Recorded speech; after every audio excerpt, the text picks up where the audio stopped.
Okay, so for today, like you should have seen online, we will be going through final projects with your recordings for your podcast. You're not actually going to play your podcast for everybody. This is just the discussion part that I told you had to kind of put together.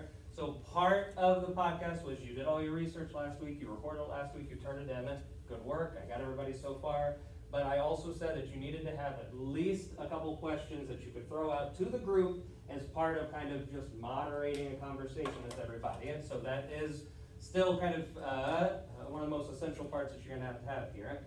The other thing is you do not need to read through every single piece of research that you had when you're going through your podcast, but what I will want you to do is you need to be able to, in 2 to 3, 4 minutes, just kind of explain what your topic was. And so if your topic was, why has society started viewing police officers differently?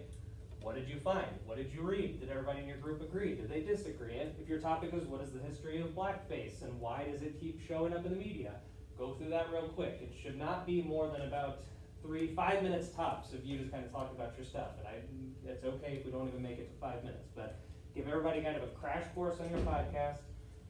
At least, at a bare minimum, one really good discussion question prompt. And here's the thing. Everybody needs to be able to help everybody else out, because every group is going to end up throwing out a discussion question. So I ask that you be kind to your group members and respond to it. You don't have to have something crazy and philosophical to say, but just know everybody's eventually going to kind of be put up on the stage to ask a question. So be as helpful as you can and respond back to them when you have a discussion question. I'll hop in like I usually do to answer some follow-up questions.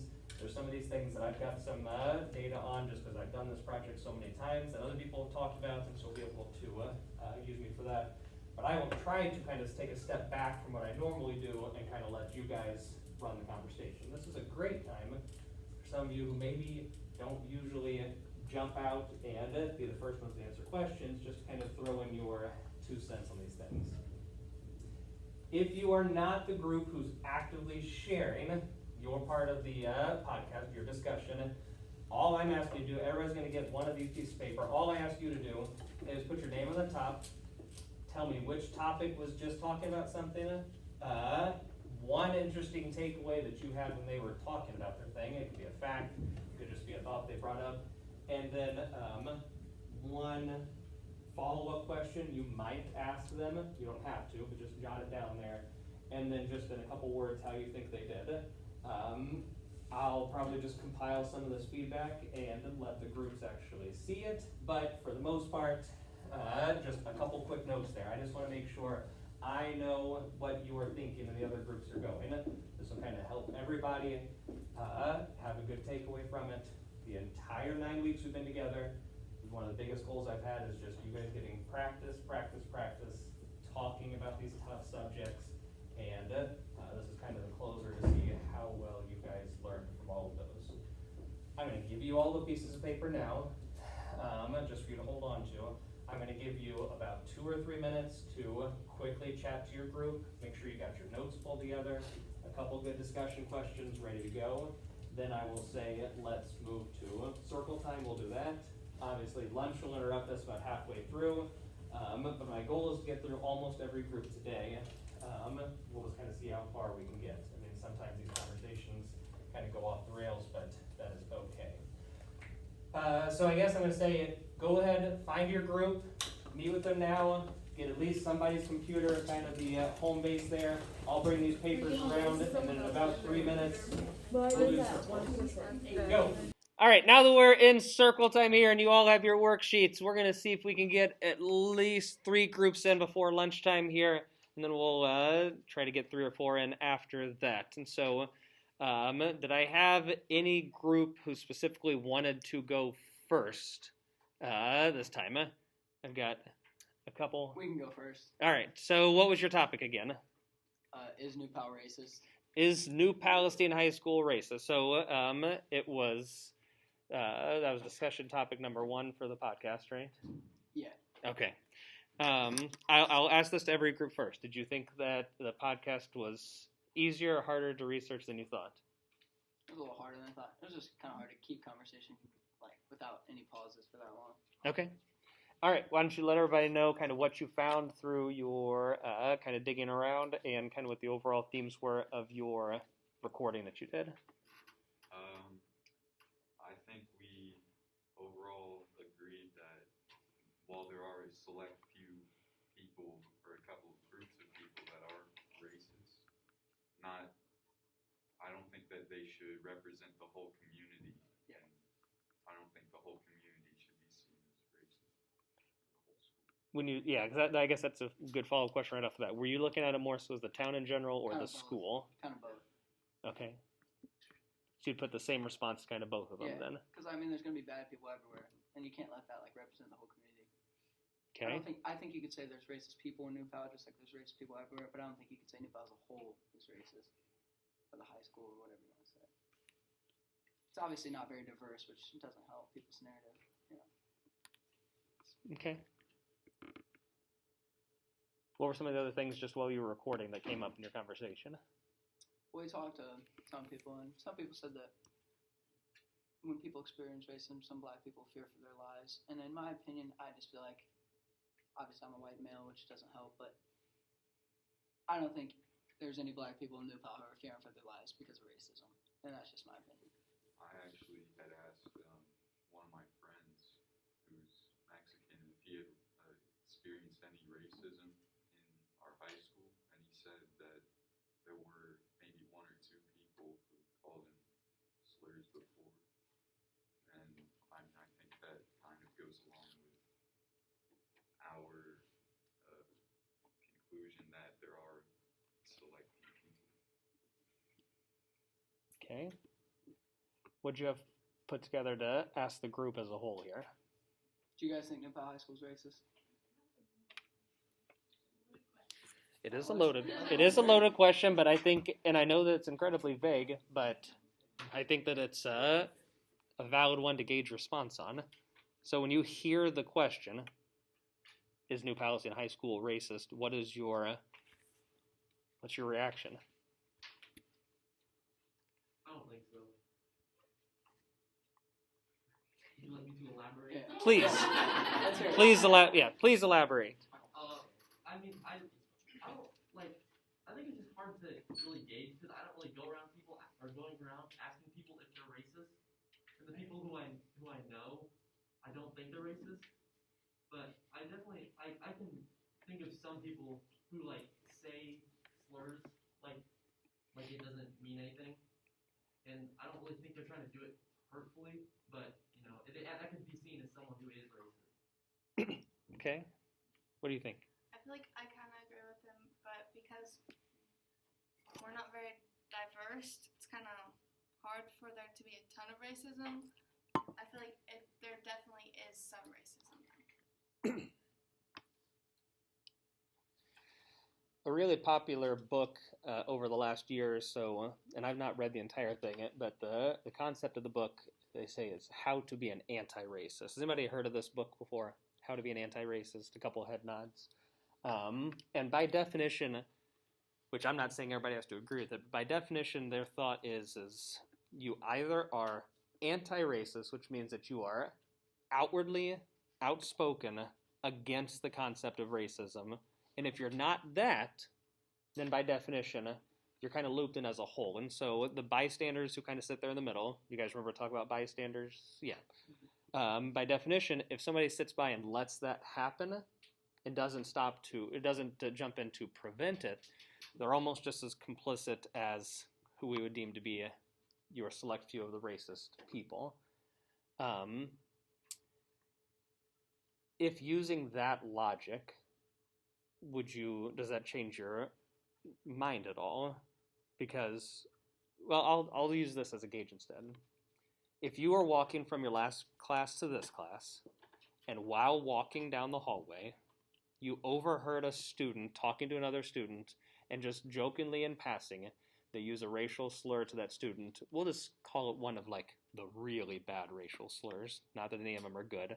But you overhear them saying that, and you know that it was even directed toward another student. Be honest, is there anybody in this class who would have walked into this classroom here and reported that student to me that they did that? If you think that you would have, please raise your hand. So no hands are up. And why is that? I guess that's my follow-up question then. Why not? I feel like hold on, I think that It's a tough question.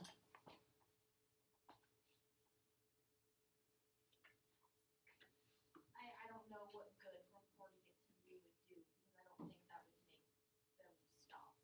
I think if like even if they did get in trouble, I don't think that they would stop. They would probably just be like, "Ah." Okay. In what sense are they talking to? Like, is he being like, is he like saying it like, are they friends and they're like joking around, or is he like saying it to like actually hurt the guy? Like, how's he saying it? I think there are lots of people who would argue that it doesn't matter. I would agree, But but I let's just feel let's like- just say that it's used in a negative, derogatory sense. And probably. I feel like bringing it to an adult's attention would, one, it's kind of scary for the person telling, and then two, I feel like it just make them think it's funnier and do it more. Oh, now we got the hands coming up. Yep. It's like it's hard to know. It's hard to like tell on people because you don't want to be like the person that is like calling them out for it because then now they're like looking at you like, why are you so sensitive? Like they could like pull like, oh, it was a joke, and then now you look dumb, and nobody wants to look dumb for trying to help. Yeah, and it took me a couple years to realize this. The no snitching thing runs deep here. I did not realize that until just recently, but it is deep. Yes. What were you gonna say? Yep. I was gonna kind of throw in that it's almost normal. Like we don't hear it all the time, but you kind of hear it and you're like, oh, okay. I kind of expected that from that person. Yeah. So is that To go off of that a little bit, I've heard multiple times the phrase like, if it's funny, then it's okay. And I think people kind of use that as in like, people joke around and you kind of come and just expect it from certain people. And so people don't really call them out on that because it's just kind of normalized a little bit. The thing is that a lot of people don't really know what's really funny or not. And it's like you're just walking by, so it makes sense for someone to get a little bit sensitive because you can't tell whether it's a joke or not. It's really fun. It's not something to joke about. you guys who spent 2 days talking about it? I'm just curious now that you're hearing more takeaways or anything. Does everything that you've heard, a half dozen classmates say or anything, like what's your guys' follow-up or response to any of that? Still back to that same question. I'm kind of still in the same spot. I mean, it's not really moving me. I mean, I understand what they're saying. But, like, I still don't think you can pin New Pal as a whole racist just because there's going to be kids who are racist everywhere. Like, it doesn't matter. Like, we're all in high school. They're all immature. They're going to say stuff. Like, it's expected. But, like, I don't think you can pin New Pal High School or the community as a whole, like, racist. Yeah. Oh, yep. I feel like he said it's expected. When he says that, that's basically saying yes, New Pal's racist, because that's just it's expected out of some people that I'm telling you go to any school and it's expected that you're gonna hear that somewhere. So are you gonna say like everyone in the world's racist? Because like you can say like there's gonna be racist people literally everywhere. So it's you gotta like it's expected, but like you can't make like it as a whole racist. That's like saying you can go back to the cop thing. You can say like 2 cops are bad. That doesn't mean all cops are bad. You can say like all black people are criminals. No, all black people obviously aren't criminals. There's going to be some people in every group that do stuff that's bad, and you can't pin the whole group as bad. But like, why is it expected? Like, why is it so normalized? And I feel like that's like a deeper issue. I would agree, but that's like kind of going off topic versus like what we're talking about. No, I feel like the fact that it's expected kind of makes it, yeah, we're racist. Yeah. I agree. Those people who say it are racist. Yes. I was just gonna say that like I don't think we should pin New Pal as a whole for being racist, but it's definitely New Pal is definitely a lot more racist than other schools. Like if you go to like an urban school, don't expect to hear racist people or racial slurs not coming from a person of color, coming from a white person in the hallway. Like, you don't, that's not expected at other schools, but when you hear it here, it's just like, oh, just another racist person. Like, it's no big deal. It happens all the time. All right, we're gonna make this the last one, then we're gonna wrap up this topic. Okay, so you said that it, like, you can't just pin it on all of us because there's a group of people. So when do you start to say that, yeah, New Pal's racist? I mean, it's pretty like when there's like an absurd amount of people, but I don't feel like there's an absurd amount of people. There's a good amount. I feel like I You hear think there's racist slur over? every day. You think like over like 30% of people in New Pal are racist? I mean, I haven't really went Especially in the town. I don't know. Not 100% of people, but I- I think So, at least 30. a couple just kind of closing takeaway thoughts, and if anybody kind of still has stuff to bounce off of it, by all means, kind of hop in. I used to use this comparison, and it just for some reason worked really well. A couple years ago, I got onto this big kick, talking to students about just like school culture and trying to like student morale and just trying to make the school a more fun place. And I think with this topic, it came to like, we talk about like pep rallies and stuff like that. And a lot of students are like, don't do pep rallies. They will like obliterate you. Nobody would think that's cool. People think that like those things are so lame, school spirit, stuff like that. And I'm like, I don't know. And so I started saying, I think the problem is the people who think that it's lame, there might not be a ton of them, but I think they're louder than the people who might think that it's cool. Like, there might be people it's like, that's awesome, but I would never say that's awesome because I might get looked at weird, and so I just keep quiet. And so I kind of had this analogy in my head for a long time of, it may be a smaller group, but it's a louder group. And that, over the past few times that I've had this conversation with students, it seems like where this conversation has landed, if you're kind of seeing where the bridge is happening here, in that, are there few students who might be creating a reputation for us? Yes. Yeah. But the people who are okay with this or complicit with it are literally and metaphorically louder than the people who are against it to make New Pal High School an inclusive place where all people feel welcome. And until the group is louder, that if you hear something in the hallway being said by somebody else, and you stop and you tell somebody, that's not okay to say, until that group is louder, it is just going to kind of keep perpetuating this whole, you can't pin it on the whole school. But New Pal has a reputation. We all know that. I mean, students were showing me like TikTok videos that students from other schools were sending out with just like one-word labels for school, and they got to New Pal and literally they just said, KKK. Racist. I mean, those are just things that are happening. And so we do have a reputation. I can't remember if I shared with you, I met a guy at a conference who basically said, he was, probably about a 25, 26-year-old black man. He comes to poker night to New Pal once a week, and he said, all my friends think I'm crazy, but, the people there are cool. I like them. Now, I won't get gas at New Pal at night. Like, I'm not crazy, but the people are fine. He was like, no, that's just negligent. I would not get gas at New Pal at night. So once again, the reputation is out there.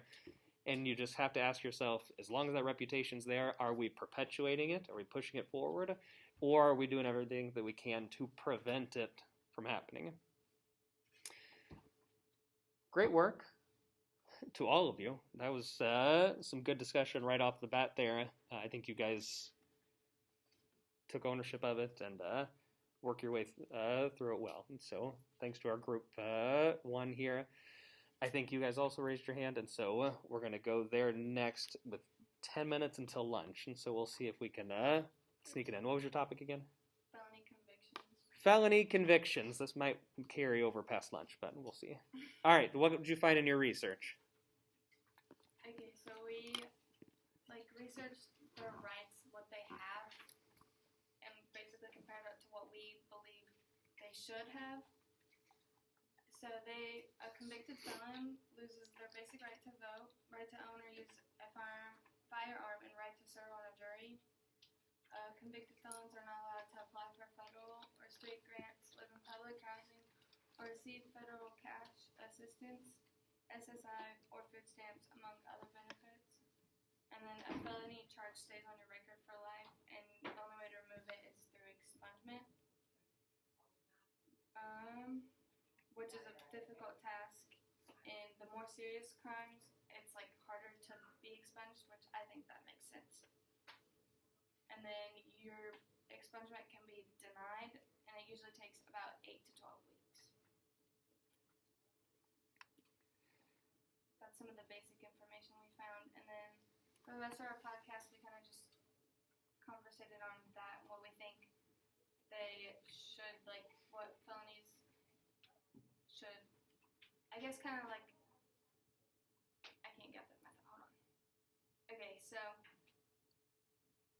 what rights they should have and shouldn't have, and then we talked about expungement too. Okay. Good research. Now, once just to simplify for everybody here, give them just narrow it down. So, what are like the top 3 rights that somebody who has a felony record would lose? Let's just narrow it down a little bit. And so, They lose their right to vote. so they can lose their right to vote. I know they lose right to firearms. Owning a firearm, serving on a jury. Okay, so if you have a felony conviction, every state's going to be different, right? Every state's going to be different. Some states, as soon as you get a felony conviction, for the rest of your life, you will not be able to vote. You will not be able to ever buy a firearm again legally, and you cannot serve on a jury going forward. In Maine and Vermont, they permit people in prison to vote. And then a couple states basically still let you vote in prison. So you got the full spectrum here. Some people saying you shouldn't be getting rid of their rights. Some people saying that they still deserve to have those. What are a couple examples of felonies for the people here, just so they can kind of get a gauge on what a felony conviction could be? There's property crimes, DUIs, violent crimes, liquor law violation, fraud, tax crimes, bribery, theft, intoxication, public intoxication. Yeah, good work. Yeah, good list. And so what was your guys' main takeaway yourself while you're recording your podcast on what, just your gut reaction? How should it be? Should it be something across the board? Different levels, different crimes? What were you thinking? Basically different levels, like different crimes. The worse the crime, like the more you should lose and like more punishment.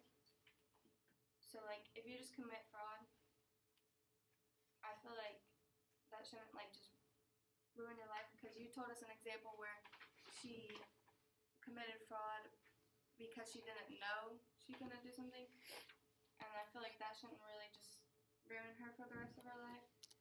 So like the right to vote, she talked about like fraud, like that shouldn't mess with voting. But like if you murder someone or something like that, if there's something mentally wrong with you, you basically shouldn't be able to decide who leads us. I'm going to pull up this excerpt out of the book that we were talking about. Let's see if I can find it here. Fraud.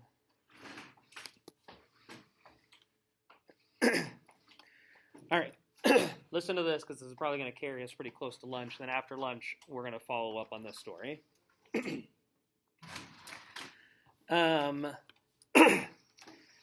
This is from a book called Uncomfortable Conversations with a Black Man. I don't know if anybody's found the YouTube channel. The guy, he's actually a former NFL player, and he's kind of caught a lot of momentum these last few months, really, and he's kind of everywhere. But he shares a story in this book.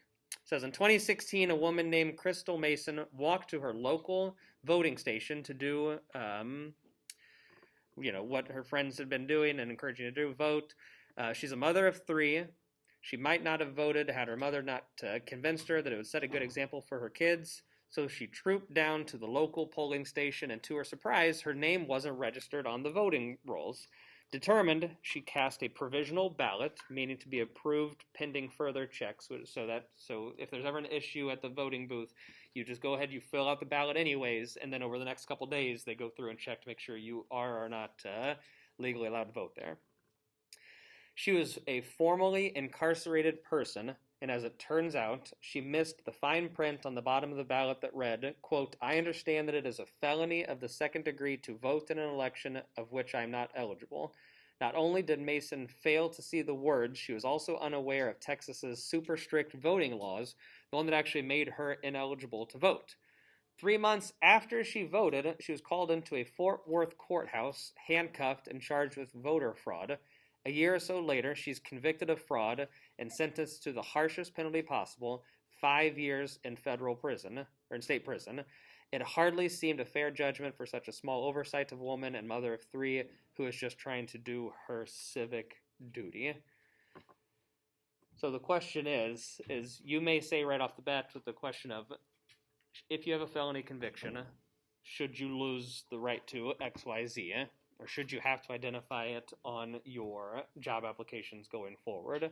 Because I think, at least what my perceptions always were until I started hearing more stories like this, was, well, yeah, if you commit the crime, you do the time. The punishment is just part of that time. But not every person who's convicted of a felony conviction has a, they're not doing triple homicides or DUIs that end in death or something like that. You've got people who committed fraud. Should she have been held responsible to some extent? Possibly. Should she not be able to get welfare in her state going forward because of that? Should she not be able to sit on a jury going forward because of that? I don't know. We got one thing, and then it'll probably be lunchtime. Okay. I wanted to say, so I feel like felons, like, I feel like there should be a higher standard of people that aren't able to vote or do anything like that. Because there's a lot of things that like shouldn't ruin the rest of your life, really, like that case. And also, I feel like you said that they couldn't get like food stamps and they couldn't live in public housing. Yeah, government funded housing. Yeah. Or I feel like if anything, they should be able to get those things because if they're getting out of prison and they need help and they've lost their job because they've been in prison, and they should be able to access that help. Like I feel like something that's just because I mean a lot of things you can do. Like you can get charged for a felony for a nonviolent drug crime. Yeah. And I don't think that should ruin the rest of your life because that's going to affect you getting a job. That's going to affect like everything. And I just I feel like without the help, when you get out of prison, it's hard to get back up on your feet because, like you said, you lost everything. So without the help, I feel like you're probably more likely to commit another crime because maybe you have to steal something because you don't have food, or you get on drugs because you don't know what else to do. So I feel like you're just more likely. Perpetuating the issue. All right, welcome back. Right where we left off before you left for lunch, I just walked through that story, like I said. So you got middle-aged woman, 3 kids in Texas. She's got a previous felony conviction. It does not specify and say what her first felony conviction was for, but votes, not realizing in Texas where she's at that she is not allowed to vote in that election. 5 years in prison, then going forward with the felony. Again, kind of tacked on to her record there. So use that as kind of food for thought for a second. I was also going to make sure we got another group who did this topic. I think it was one of our only topics that we had 2 groups cover. So I'm going to let the other group kind of go through explaining some of their main takeaways. Then I'll let the 2 of you groups as a whole kind of go over things. Before we get started now, I got a little excited for time before lunch. I didn't get to ask this question. So for my first group who went, what was the process of finding information and recording things like for you? Was it harder than you thought to find everything? Easier, more or less interesting than you thought? What were some of your takeaways? It wasn't hard. I feel like, it wasn't hard because we did mostly our opinions. Because we talked about how everything is now and how we Okay. How about you guys? Takeaways? How did the whole recording process go? Was it kind of just a difficult topic to discuss with each other, or did it come pretty easily to you? It was pretty easy. After we had done our research, we kind of just like made our own opinions and we had good conversations. So we were well. All right. Well, why don't you take a swing at it? Let the class know what you kind of found in your digging around. Alright, so a lot of the same things that like have been said, but some more facts. Drug abuse is the most common felony in America, and there's about 2 million violations annually. And then assault is next, it makes up about 1 million offenses a year. And then there's property crimes, DUI, kidnapping, robbery, arson. Those are all felonies, and then felony is considered more serious than a misdemeanor because it affects public safety. And then, like we said, you lose the right to vote, lose the right to possess a firearm. You're not allowed to be employed with law enforcement, school system, or hospitals. It permanently stays on your record, and then in some states, punishment for felony offenses are as harsh as the death penalty. Okay. So to the overall question, just for you guys first before you send it to everybody else, for the overall question of do you think that felons should keep all of their rights as anybody else who doesn't have a felony? Should they lose all of them or somewhere in between, and why? And so we kind of got a little bit from them. So what was your guys' takeaway from that? Well, I know we talked about this in the podcast. We talked about how it really just, I feel like it should depend on what the crime it was before we take away like all their rights, especially like the right to vote. Because, I mean, like, if they did like something that isn't as harsh or,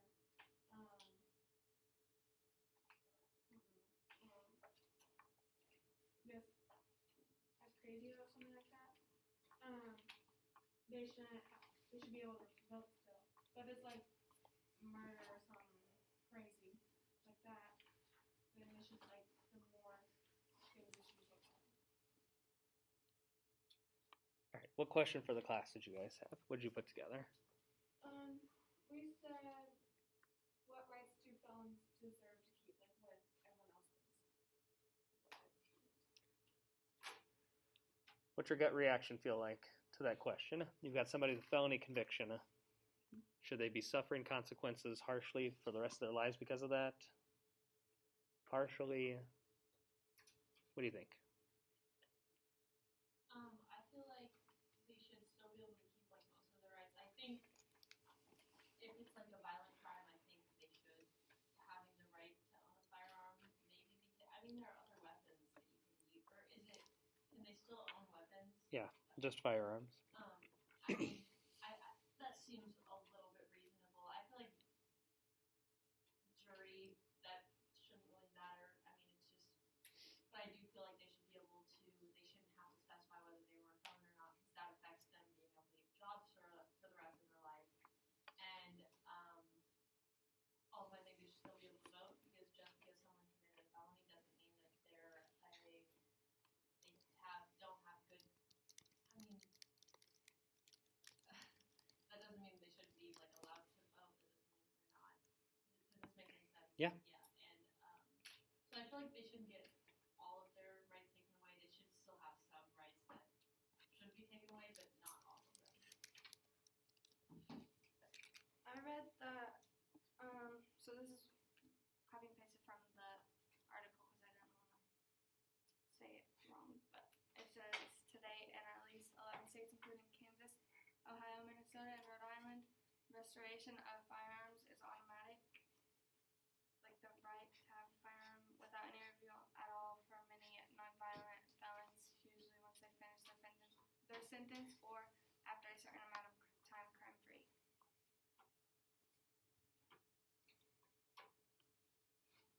Also, with her saying the record thing, like keeping feel like it really depends on what you do, because there's some things that you just need to know, so that way everyone else isn't in a bad position, so that you can make sure everyone else is safe. What about for hiring? Because that was one of the things, I think the documentary that we watched, it mentioned that. Do you think that, well, I don't know. I guess it's kind of a slippery slope, because in general, it sounds like the thought is like, well, some felons, like, yeah, obviously, they should lose their right. Like, somebody who commits a double homicide, if they ever make it out of prison, they shouldn't have their rights fully reinstated. But it's kind of comes down to a, like, what's your cutoff going to be? How are you going to basically be able to say, like, is it just violent crimes that bothers you the most? But then, like I said, for the rest of these people's lives, they have to check a box to say, have you ever been convicted of a felony? They're labeled as a felon. It may be 30, 40 years past when they were convicted of that, but should they still not be able to get the job that they want because of this? What are our thoughts? Do you guys have something? Looks like you have. Oh, sorry. Well, I just found something where in like California they have like the ban the box.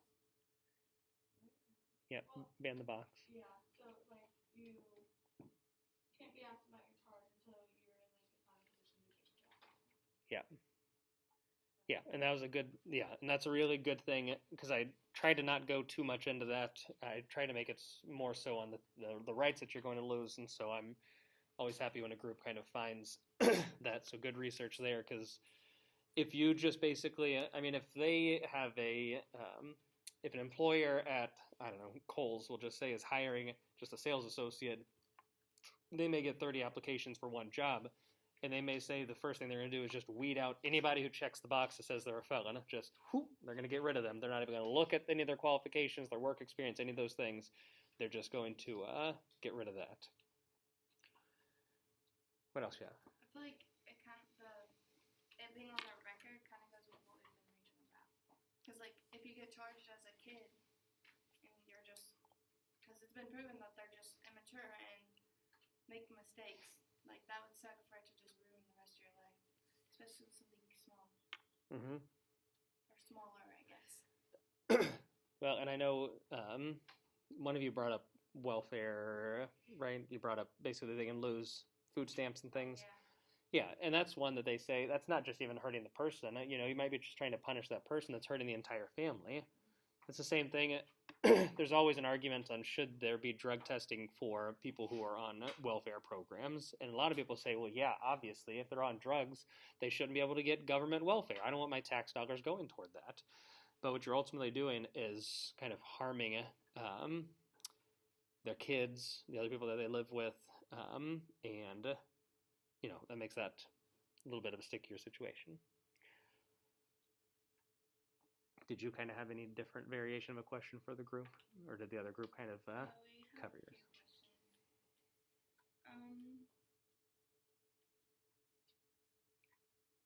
Expungements. What do you think about those? Explain to them once again what it means, and then Basically where you get to take the felon off of your record.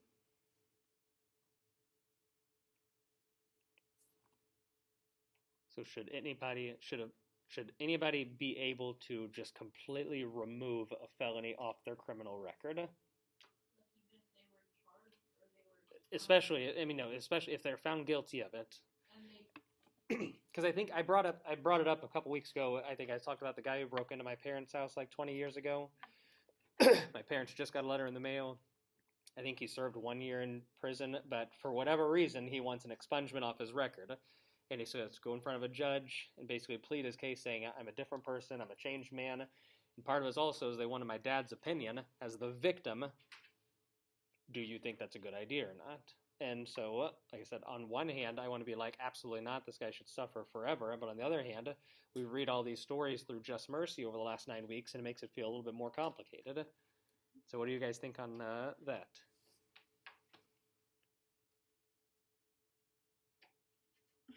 Yes? I just was thinking, you know, you said you do the crime, you do the time, but should that time be the rest of your life? I don't think so.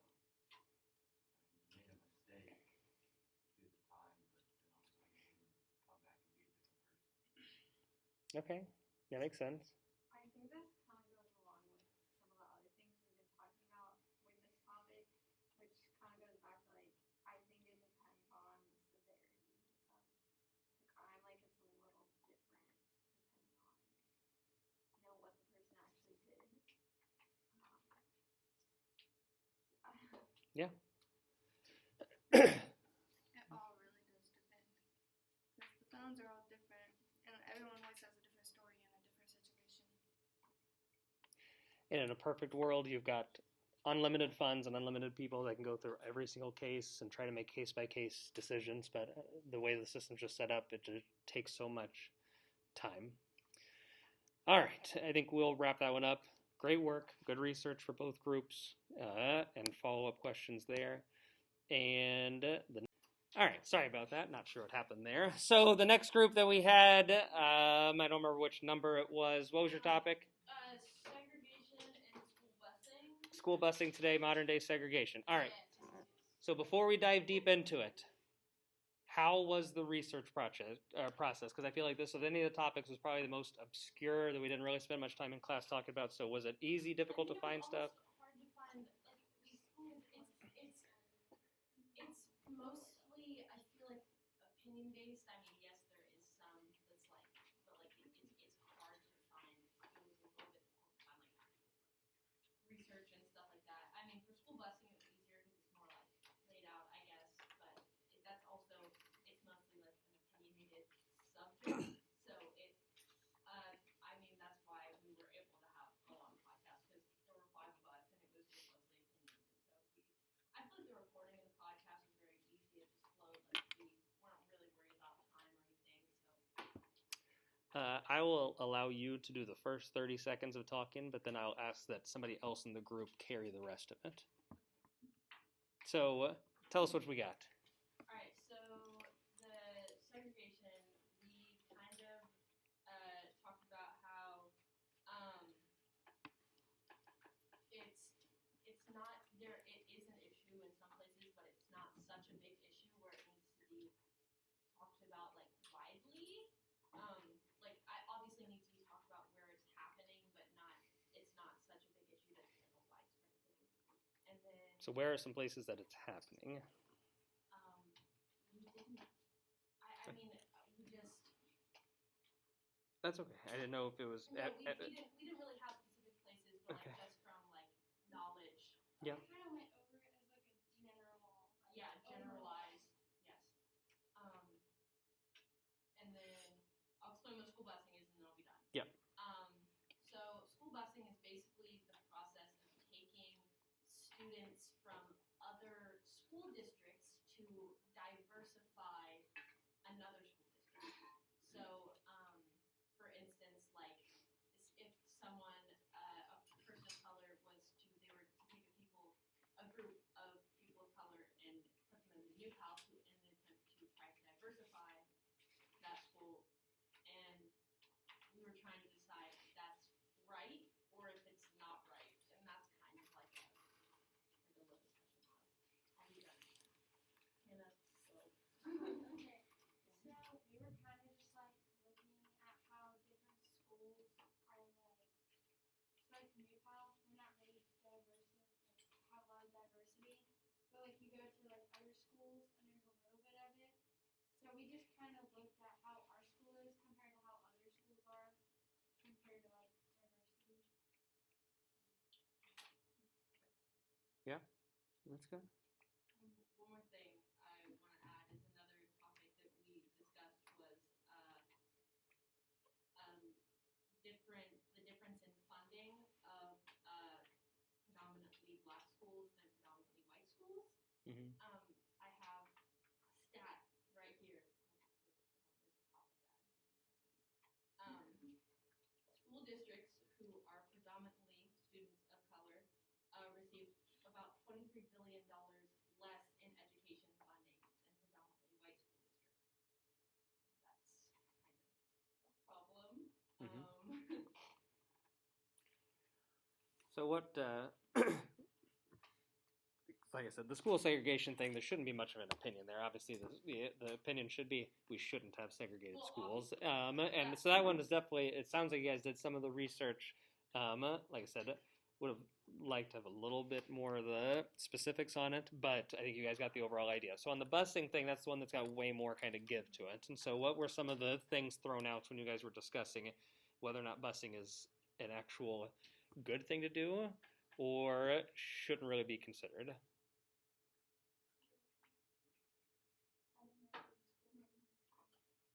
I was the one that did school busing. They did So- segregate them. I'm just gonna kind of go off what we said. That's fine. So we kind of all put our own opinions on it, and we think it could be good, like somewhat good, but we also think there could be some cons to it. We thought it could be good because It would bring like more people of color into schools instead of it just being all one, and people would learn how to like come together as a group instead of trying like it to put weight in between one and weigh more on one. and to try to like expose students to more people of color or predominantly schools of people of color to more. If the schools, like if all of the schools are diversitized, then I feel like it'd be obviously would be harder for them to pick schools that they fund because all of them are diversitized, so you're not picking based off race. So I feel like that could be a good thing. But then also I feel like it's not fair because maybe there's this family who's white in a poorer neighborhood, but it's not a district, like it's not a district of this school, but it's a district of the school who's less funded. So they can't come to this school because they don't have transportation, then I feel like it's not fair to that family. Mm-hmm. And so they're getting a poor education. And then another thing we talked about, race. Like another con is people could be reacting negatively to it. Is that it's a very race focused program, and that's not very. A lot of people like it's not necessarily a good thing to just focus on race. And my thought. What was your question or questions that you kind of had for the group then? Our question for the group was, is school busing a bad thing? Why or why not? That was our big. Yeah, so let me just to kind of tie up some loose ends there. So it's not a really abstract thing. Mrs. Workman, who's 2 doors down, grew up in St. Louis, grew up going to a suburb school just outside St. Louis, and they, just until a few years ago, had participated in a decades-long school busing program. They had a fancier name for it, basically called it like Inter-District Initiative of something or something. But basically it was students who grew up and lived in downtown St. Louis could, for free, get on a bus there in downtown St. Louis, and that bus every single day would take them to the rural school just outside of the city. That would literally be like right here in New Palestine. We're about 15 miles outside of downtown Indianapolis. That could be the same thing. You got a pocket of students who get on a bus there. They take their bus out to the suburbs, and they attend their high school here for all 4 years. That's just, like I said, a setup that works in some places. It worked well in St. Louis and generally had kind of high or positive feedback. But there's video clips that are out there of this being proposed to communities where people aren't so sure about that. So I'll take their question of what do you think of school busing, good or bad, and I'm going to add one more level onto it and say, if news was announced right now to the New Palestine community that said that a busing program is going to begin because in about a year or so we're going to have a space to hold 500 more students in the high school, and they're proposing adding 300 students who traditionally would have went to IPS schools and having them bus out here to New Palestine, what do you think the overall reaction would have been from that? And do you think that that is a understandable, justifiable thing? Some of the parents might be upset. Some parents might be upset. What is just a reason why parents might be upset? Yes? Then I feel like you're trying to force people of color's culture onto their children. Okay, so you kind of have forced assimilation, forcing people of color to kind of blend in culturally here. I think it's even a bad influence. Bad influences, The stereotypes. perpetuating stereotypes. Yeah, once again, you can get anything from a video clip. There's, like I said, a segment that I usually like to show. We ran out of time this time, but it shows this pretty much exact thing happening at a school district. And you see a mom in front of the microphone in front of the school board literally screaming, they're going to bring their guns and their drugs and their gangs to our perfect little school. I don't want my kid to be around that. But on the flip side, when you've looked at a long history of education funding that has just left urban schools in the dust, it is a tough one to look at, because it's kind of like just when we talk about refugees.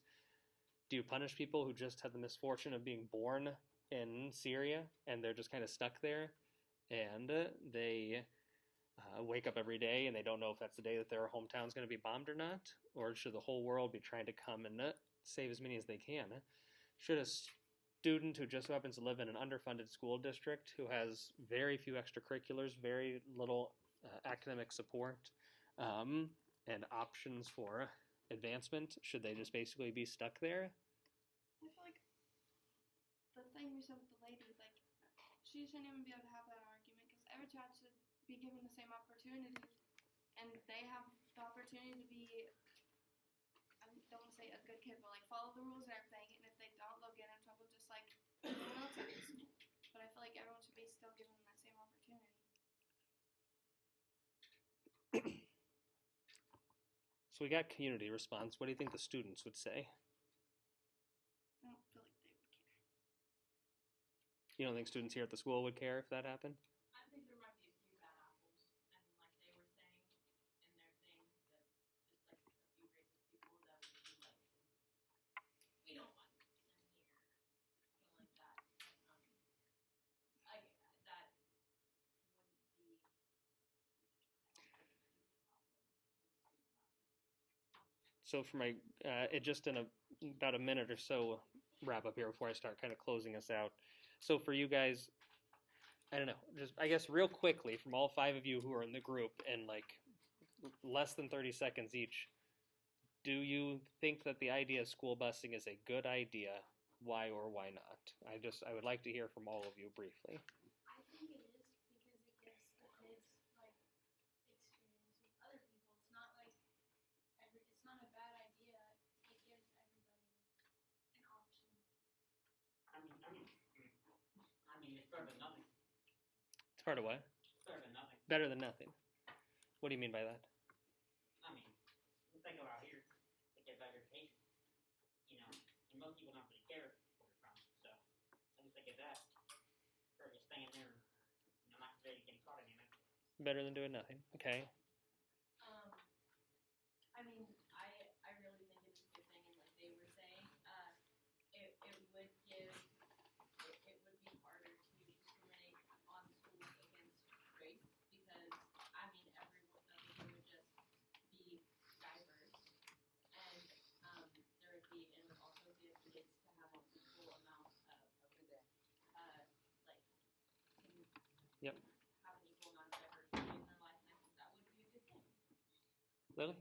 I feel like it would be a good thing because our school is fortunate enough to give every single student a MacBook or iPad, and people of color, their schools can't do that. So it would be a good opportunity for them. I think it would be a good opportunity not only to get diversity in the schools, but also let people of color have the chance to gain the same opportunities with extracurriculars like sports, clubs, and Yeah, so at least from there, positive feedback. I think one of the things that would be interesting, if we had more time and you could really dive into it, because this is just one, I would just kind of call it Band-Aid approach to fixing things. Another problem that when we're talking about systematic discrimination, things like that, is, well, why can't we just fund schools more evenly? Like, in a perfect world, you kind of snap your fingers and you have a way to say there's no such thing as an underfunded school that just so happens to be primarily made up of students of color. If we worked on just improving opportunities there, that might help everything. And so, good work. It sounds like you guys went a few different directions with your research, and I appreciate it. So for the groups that went today, when in the last few minutes that we have here, I'm going to have you get your computers out and just do a follow-up survey. I know I asked all of you kind of how you felt about recording it, but I'm just going to have you kind of do a follow-up survey that tells me how you thought today went, if you felt like it was a comfortable thing for you to do or not, because I am just interested to know, like I said, since this is kind of the culminating thing at the end of the unit, or the end of the course, did you feel like you actually felt that growth and were more comfortable kind of discussing these topics with your small group and with the rest of class? For students who still go tomorrow, my task for you, everything here that I thought that we heard was good. I'd like to challenge everybody who has a topic for tomorrow to try to find at least one kind of precise story out of the news, or a precise kind of an example that kind of makes it easier to attach these kind of ideas to an actual person going through them. Because I think when we have one like the one group had with the woman with voter fraud, it kind of helps to kind of pull these stories together. So for people going tomorrow, that's kind of my call to you. But for everybody who went today, thanks for kind of ripping the Band-Aid off. Fill out that feedback form, and we will give it another go tomorrow. Good work.